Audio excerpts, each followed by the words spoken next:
Imagine you have a long chain of carbon atoms, a stable molecular skeleton, but it's weighed down by one specific bulky group at the end, the carboxyl group.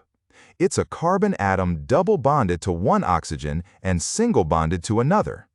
In the world of organic chemistry, this group is like a handle. But what if we want to break that handle off entirely?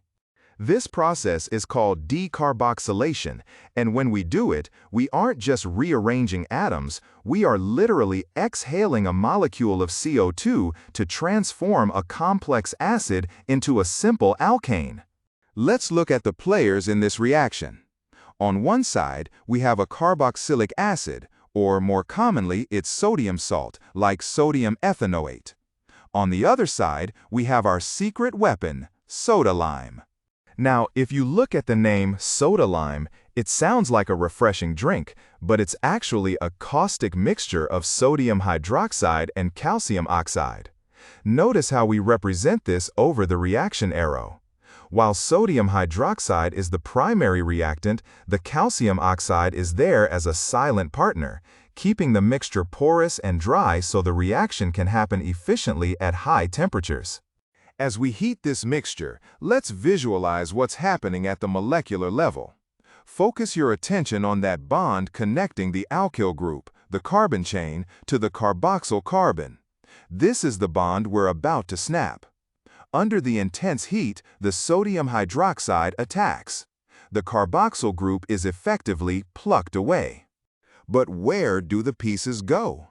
Watch what happens to the carbon and the oxygens.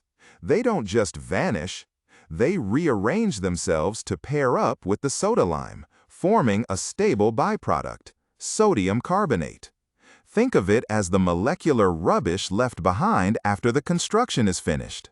And here is the key insight, the aha moment of this reaction. Look at the carbon chain that's left behind.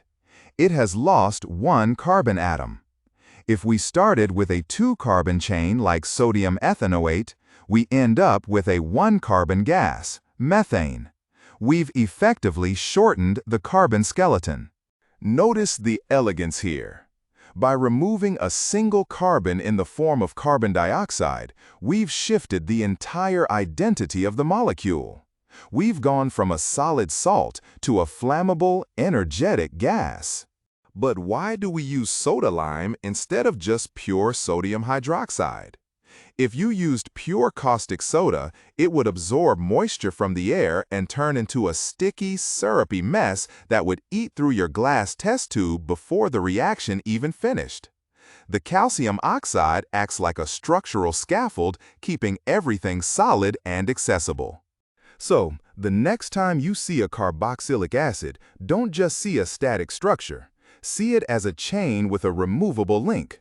Through the simple addition of heat and soda lime, we can shed that carbon weight, breathe out a little CO2, and step down the ladder of organic complexity. It's a reminder that in chemistry, sometimes the most powerful way to create something new is to strategically take something away.